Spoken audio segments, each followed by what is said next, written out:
श्री देवेश चतुर्वेदी जी, कृषि विभाग के सभी अधिकारीगण, आज के इस कार्यक्रम में उपस्थित हमारे सभी अन्नदाता किसान भाइयों और बहनों, आज अंत्योदय के प्रणेता पंडित दीनदयाल उपाध्याय जी की पावन जयंती है। मैं इस अवसर पर महान विचारक, समाज के अंतिम पायदान पर बैठे हुए व्यक्ति के उत्थान के लिए अपना संपूर्ण जीवन समर्पित करने वाले पंडित दीनदयाल उपाध्याय जी को उनकी पावन जयंती के अवसर पर नमन करते हुए प्रदेशवासियों की ओर से उन्हें विनम्र श्रद्धांजलि भी अर्पित करता हूं। मुझे प्रसन्नता है कि डबल इंजन की सरकार संकट के समय अपने अन्नदाता किसान भाई बहनों के साथ खड़ी है। सरकार की संवेदनशीलता की कसौटी विपत्ति के समय अपने नागरिकों के संबल बनकर के खड़ा होने से ही समझा और देखा जा सकता है। हम सब ने विगत 2.5 वर्ष के अंदर इस सदी की सबसे बड़ी महामारी का सामना किया। कोरोना महामारी के दौरान दुनिया के अंदर संकट था।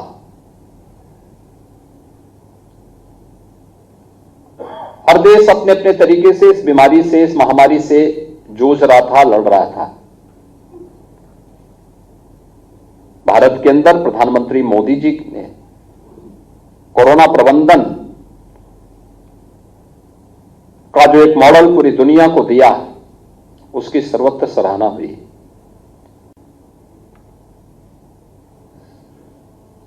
सबको टेस्ट, फ्री में टेस्ट, सबको उपचार, फ्री में उपचार,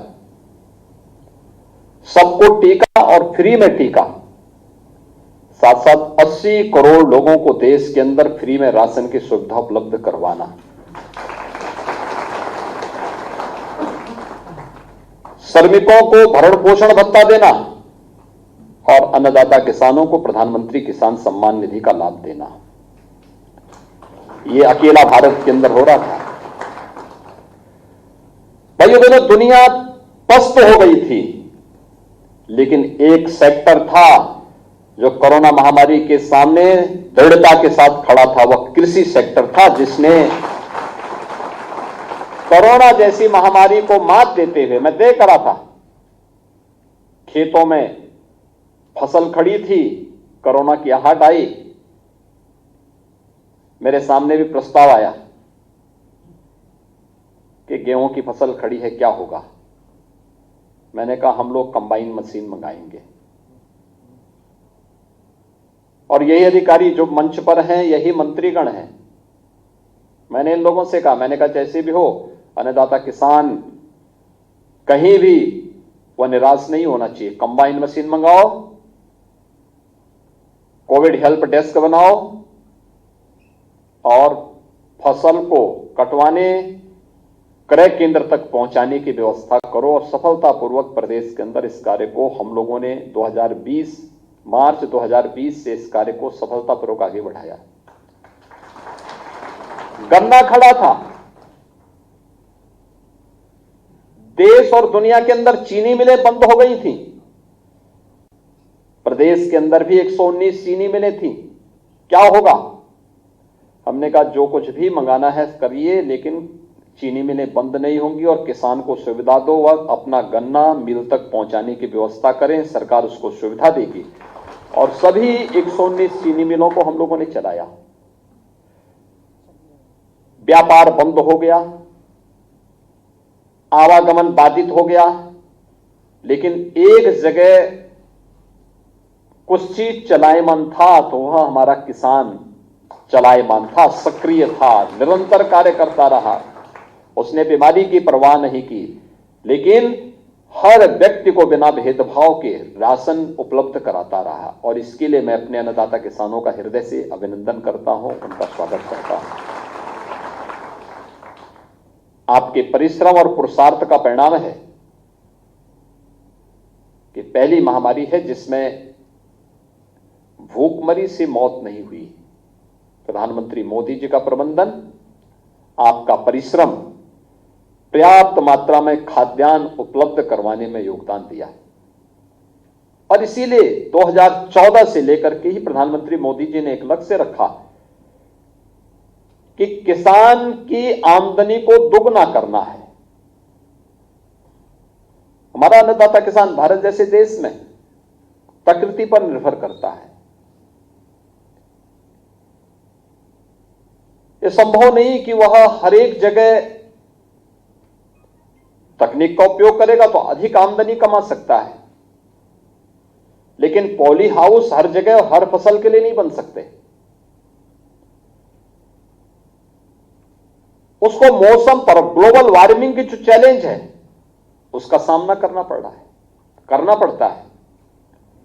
उस सब के बावजूद रिकॉर्ड मात्रा में खाद्यान्न का उत्पादन उसके द्वारा किया गया, उत्तर प्रदेश जैसे राज्य में किया गया और उत्तर प्रदेश के पोटेंशियल को व्यक्त किया है हमारे अन्नदाता किसानों ने। हम सब आभारी हैं। पहली बार धरती माता की भी स्वास्थ्य का परीक्षण होगा, सॉइल हेल्थ कार्ड जारी किया प्रधानमंत्री मोदी जी ने। पहली बार किसान की फसल का बीमा होगा, प्रधानमंत्री फसल बीमा योजना भी लागू हुआ। पहली बार प्रधानमंत्री कृषि सिंचाई योजना लागू होकर के लंबित कृषि सिंचाई की योजनाओं को पूरा करने में भारत सरकार योगदान देगी और उत्तर प्रदेश के अंदर हम लोगों ने छोटी बड़ी 36 सिंचाई की परियोजनाओं को पूरा किया। 21 लाख हेक्टेयर से अधिक भूमि को अतिरिक्त सिंचाई की सुविधा भी उपलब्ध करवाई। ये पहली बार हुआ है। हम लोगों ने कुछ परियोजनाएं तो ऐसी बनाई जो 50-50 वर्षों से लंबित पड़ी हुई थी। आप सोचिए, अभी सरयू नहर परियोजना, उस परियोजना के बारे में प्रधानमंत्री जी ने 2021 में उसको राष्ट्र को समर्पित किया। वो परियोजना बनी थी, योजना आयोग ने बनाई थी 1973 में। बाण सागर परियोजना 1971-72 की। जिन लोगों ने शिलान्यास किया था आज धरती पे नहीं, लेकिन परियोजना पूरी नहीं हो पाई कभी, लेकिन उन सबको पूरा किया गया। उत्तर प्रदेश के अंदर सरकार आई, कर्ज के तले दबे हुए किसान बंधुओं को राहत देने के लिए लघु और सीमांत किसानों के 1 लाख तक के कर्ज को माफ करने की कार्रवाई प्रदेश ने सफलतापूर्वक आगे बढ़ाया। प्रोक्यूरमेंट के सेंटर खोलेंगे हम, मीडिएटर के माध्यम से नहीं बल्कि सीधे किसान से क्रय करेंगे। यह सुविधा प्रदेश के अंदर हुई। आजादी के बाद भले ही 1967 में एमएसपी की घोषणा हुई हो, लेकिन एमएसपी का लाभ पहली बार किसान को मिला। यह प्रधानमंत्री मोदी जी के कारण संभव और लागत का 1.5 गुना दाम मिलेगा। यह पहली बार हुआ है और यह पहली बार हो रहा है जब एक कॉमन किसान भी जान सकता है कि शासन की योजनाएं क्या होती हैं। ये सोलर पंप, अब तक हम लोग 27,000 किसानों को सोलर पंप उपलब्ध करा चुके हैं। 30,000 किसान को हम लोग सोलर पंप उपलब्ध कराने के कार्यक्रम का शुभारंभ भी आज यहां पे कर रहे हैं। यानी यह बिजली की कीमत का, बिजली के बिल को, वैसे तो अब पहली बार हुआ है कि जब बिजली के बिल को भी हमने यूपी में आधा किया है। यह पहली बार हुआ है।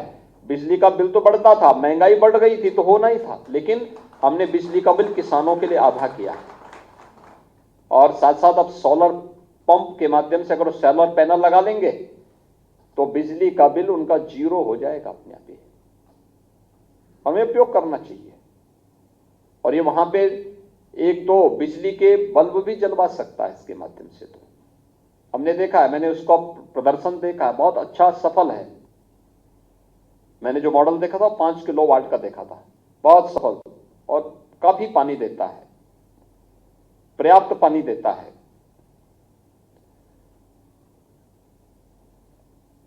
किसान को ट्रैक्टर मिले, 80 ट्रैक्टर आज उपलब्ध करवाने जा रहे हैं। ऐसे ही इस सीजन में इंद्र भगवान की कृपा कुछ गड़बड़ा रही है और मैं देख रहा था 62 जनपद हमारे ऐसे जहां पर समय पे बारिश नहीं हुई और इसीलिए हम लोगों ने उनका सर्वे करने के आदेश भी दिए। वहां पर हम लोगों ने दलहन, तिलहन और सब्जी के बीज उपलब्ध करवाने के लिए आदेश उपलब्ध कराए थे। आज ये बीज उपलब्ध करवाए जा रहे हैं। लेकिन पिछले कुछ समय से आपने देखा होगा, पिछले 10 दिन से अतिवृष्टि से भी काफी नुकसान हुआ है। जो फसल खड़ी हुई थी उसको भी नुकसान हुआ है। हमारे सर्वे भी चल रहे हैं। प्रदेश के जिन 12 जनपदों में फसल को नुकसान पहुंचा था बाढ़ के कारण, वो बाढ़ पानी यूपी के कारण नहीं था, मध्य प्रदेश और राजस्थान से आए हुए अतिरिक्त पानी के कारण। वहां पर 800 करोड़ रुपए से अधिक 876 करोड़ रुपए हम लोगों ने किसान के कंपनसेशन के लिए पहले भेज दिए हैं। वहां पर वितरण की कार्रवाई भी चल रही है। सूखा का सर्वे चल रहा है, लेकिन साथ साथ अतिवृष्टि के कारण भी अन्नदाता किसानों को नुकसान हुआ है। इसका भी सर्वे का कार्य पूरा करके हम उन सभी किसानों के साथ खड़े होकर के उनको सहयोग करेंगे। भाइयों बहनों, आज हम सबको देखना होगा, ये अनेक प्रकार की योजनाएं हैं जिसमें मेरा खेत मेरा पॉलिसी, आपने देखा होगा कैसे हमारे एक किसान बंधु ने इस बात यहां पर अपनी बात कही। मैं यहां पूछ रहा था, जब यहां पर वे अपनी पॉलिसी का कागज लेने के लिए आ रहे थे तो मैं उनसे पूछ रहा था भी क्या स्थिति है।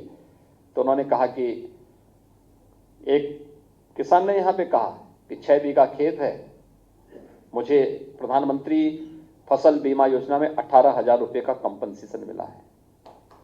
एक किसान ने कहा मुझे 18,000 रुपए की सहायता मुझे मिली है। यानी ये चीजें दिखाती हैं कि अगर हम जागरूक हो जाएं और शासन की योजना का लाभ लेने लग जाएंगे तो उसका बेहतर सुविधा का लाभ हमें प्राप्त हो सकता है और हमें इसके साथ अपने आप को जोड़ना ही होगा। और आज मेरा खेत मेरी पॉलिसी का एक कागज और इसका शुभारंभ भी किया गया है। हम हर अन्नदाता किसान को इसके प्रति जागरूक करें। दूसरा, शासन की योजनाओं की जानकारी कृषि रक्षा अधिकारी हर जनपद में दें। कृषि विज्ञान केंद्र आज सक्रिय हैं। कृषि विश्वविद्यालय भी इसके साथ जुड़ करके इसको और तेजी के साथ आगे बढ़ाने का कार्य कर रहे हैं।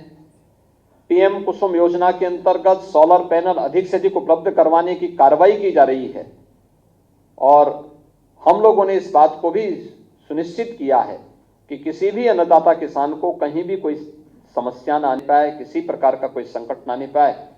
यह सरकार की प्राथमिकता का हिस्सा है। राजकीय अवसर पर ये अनेक कार्यक्रम जो चल रहे हैं उस पर मैं आपसे एक बात अनुरोध जरूर करना चाहूंगा आप सभी किसान बंधुओं से। कल आपने देखा होगा लखनऊ में एक कार्यशाला हुई थी, आज भी वह रहमान खेड़ा में चल रहा है उसका कार्यक्रम। गौ आधारित प्राकृतिक खेती। दोनों मां बेटी अब आपस में